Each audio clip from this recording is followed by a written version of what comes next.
Hello, friends. Welcome back to another Tottenham Hotspur match review, this time going over the 2-0 defeat to Arsenal at home in the North London derby.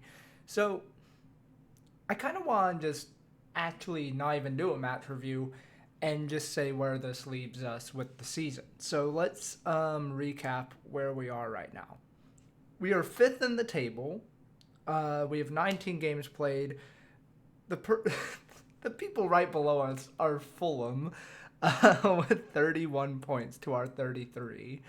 There's a 5-point gap between us and Manchester United and Newcastle to get into the top four. So, it's not abysmal. It's not great either. Liverpool are doing terribly. Chelsea are doing terribly, etc., etc., etc. But, let's look at the season. Have we played any good games of football this season under Conte? Maybe one or two. And, have we improved on where we were last year in any way? I would say no. I want to dismiss this notion right now that it's all about getting new players in. It's all about, we have to rejuvenate the squad. These are the same people that failed Potts and failed Mourinho and failed blah, blah, blah, blah, blah. I will tell you the four people right now that I think, are in that conversation. Or maybe five. You got Hugo Lloris, Eric Dyer, Ben Davis, Harry Kane, Heung-min Son. The only people that are there from that time. I know that might seem like a lot, but they're 25 people in a squad, or 24. And we could be using any number of the other ones. I think, yes, Son should be looking to be replaced at this point. He's obviously not where he was, and he should at least just be coming off the bench more and more. But we have a replacement for him. We have Richarlison. We should not be benching Harry Kane. He is still our best player by far and away. Hugo Lloris, okay, I'll listen to your comments and say, yes, he needs to be replaced. That is on the recruitment. That is the one where I'm like, yes, that is no. Eric Dyer, Ben Davis, and they're a weird one because, and this kind of goes back to the Hugo Lloris thing of like, the manager doesn't want to replace them. Obviously, like from everything we've heard about Conte and about Dyer and about the rumored transfers in, he doesn't want to replace them. There's, plays Eric Dyer every damn match. He plays Ben Davis pretty frequently. He plays Hugo Lloris every damn match. It's not on the players to solve this. We have so many new players. Just yesterday, let's look at this. We have Longley, new signing. Romero, new signing. Doherty, recent signing under Mourinho. We have Papi Matar, new signing. We have Højbjerg, relatively new signing. We have Kulusevski, relatively new signing. And then on the bench, we have Richarlison. We have Perisic. We have Basuma. We have Bryan Hill. It's 10 new signings who have played in that game. Sessegnon is a bit of a weird one because that came at the end of the Potts era. But, to say these are the same players that have failed, that have failed Poch and failed Mourinho, yes, I will agree the recruitment has not been exceptional and has not been amazing. But I just cannot get behind the notion that it's, always been the same players. Unless you're telling me that Son has been causing the downfall of Mourinho and Poch, or Kane, for that matter, doesn't make any damn sense. And also, up until this year, all three of Hugo Lloris, Heung-min Son, and Harry Kane have been superb. So I don't want to hear a damn word about them. It's ridiculous, right? Like, and I'm just looking at this objectively, where I'm like, should he stay or should he go? And this is a real question, because if you look at his contract, which we don't know whether he'll sign an extension or not, he is here till the end of the season, and then that's it. Do we put our hopes into him and hope he can rebuild a squad, which he has not really ever done before besides Juventus like 12 years ago?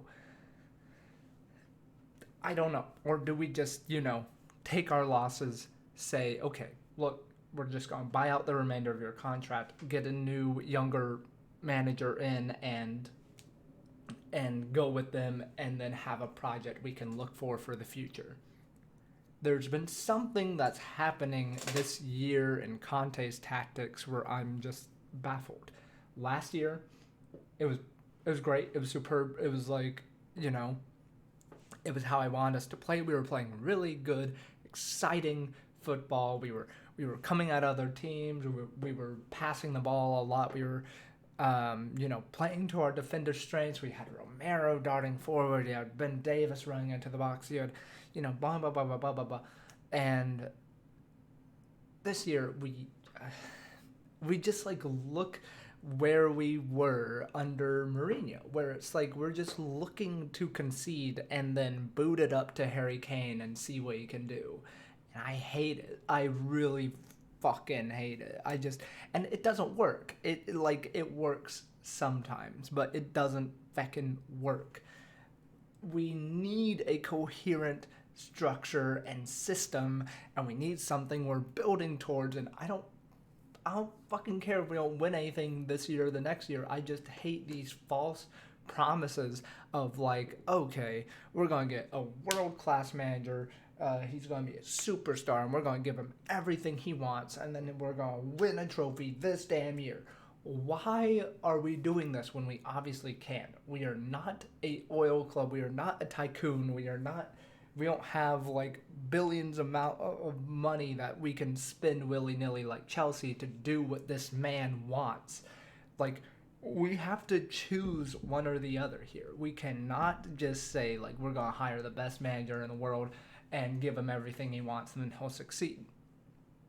We gave him 5 signings this summer. We had a good summer. It wasn't enough because it's never enough for Conte.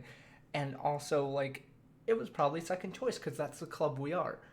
And, that might just be what we can do financially. I mean, yes, there's all this talk of investment and we need more investment stuff, but, and this is, being a dead horse here, but, look at Brighton. They, there was a tweet the other day where their combined starting 11 was $30 million or something. I would argue they're playing 10 times better than us. It's not on the quality of players. It's just the style of manager. And do I think Antonio Conte is a great manager? One of the best managers in the world, even still? Absolutely. But, is he right for Tottenham Hotspur? I don't know.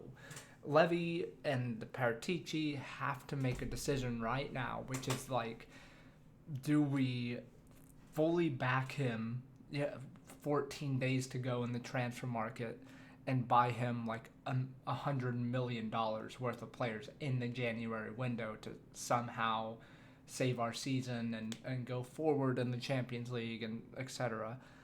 Or do we just sack him, say we're going to commit to a project, develop our young players, and do what Tottenham Hotspur have always been doing, playing good football, not getting the best results, and not winning a trophy? I'm just going to say I would much rather take the latter. And that's nothing on Conte. It's just the fit of the club. And, God, you look at another prime example of this. And yes, they have a lot of money to spend, but Arsenal were willing to suffer through 3, 4 terrible years of Arteta. But the reason is because you could just see a future on the horizon, and you could see tactics being done that would eventually catch on. I do think, yes, there were moments where it was like, oh, what the fuck is Arteta doing? Is there any hope for Arsenal? Why are they sticking with him? I did not watch them closely enough to observe all of that, but, you have to give them props and be like, they really stuck to a project and committed to it. If Antonio Conte wants to do a complete, reversal on who he is as a manager and really do build that project, just give me something to latch on to, because I can't get behind this style of playing, and I can't get behind this philosophy and the way he plays players and the way he picks the team and the way he plays the team. I mean, honestly, I look at the decision to play two midfielders against Arsenal, and I'm baffled. I know you're a world-class manager, but like, how do you make that decision? How do you do it? And I just want some fun. I just want some fun. That's it. I want a fun manager to come in, and I want us to play exciting, fun football, and I want to be happy about the way we're playing, and I don't fucking care about the trophies because like they're all being polluted by the oil money clubs anyways. And if we do win a trophy playing that style of football, it will mean so much more than if we just chuck a bunch of money at it and hope it comes to fruition. But I can totally sympathize with people being like, this is the best manager you've ever had. He is a proven winner. He will bring you a trophy. He has won stuff recently. His tactics can be really good, and et cetera, et cetera. I get you. And I was there for a while. But I don't think I can see it anymore. I can't see us winning the Champions League. I can't see us, doing extremely well in the Premier League and getting a Champions League spot again. I just think we are at a place where it's like, where are we going as a club again? And we need to figure that out and sort that out again and say, maybe hiring a bunch of ex-Chelsea managers and hiring a bunch of win now coaches with players who are not here to win now, with an aging squad, with a bunch of young talent that's being underutilized. Maybe we say, you know what, let's go back to our roots. Just take our losses and have a exciting young manager. That's what I got attached to at Tottenham. And I mean, I would be okay with seeing that again, even if it meant we didn't get top 4, because I'm just done playing with this shenanigans that we're going to win a trophy this year under Antonio Conte. I'm done like taking in the lies of the management and taking in the lies of the owners and the chairman that like, this is what we need right now. I don't think it is. I think we have to do the hard thing and build up really slowly. We cannot afford to do what all the other teams are doing. That's where we are. And, maybe here's the thing. Again, I've said this a few times, but there's two things that needs to happen. Conte either needs to commit his future to the club and say, I am willing to work with this and, build this team up again and develop these players and, etc. Or we just sack them and start over. But I think for the first thing to work, You're going to have to see Richarlison implement into the team. You're going to have to see Forster implement into the team. You're going to have to see, Kulusevski's coming back. Bentancur's coming back. There's hope there. There's tiny shreds of hope for Conte to hang on just a little bit and then pick the season back up, because it's all about the momentum right now, and it's about the confidence, and we have none of that right now. If those players can inspire a few results here and there, maybe we pick things back up and go back up. And I'm just making a big deal out of this for nothing, but I do think it's a turning point. We've lost the North London derby for the first time in 8 years at home. That's terrible. And something needs to be assessed at the club. That's all I'm saying. Thank you for watching. That's all I can rant about. Thank you for hearing my passionate rants. And, yeah. Come on, you Spurs.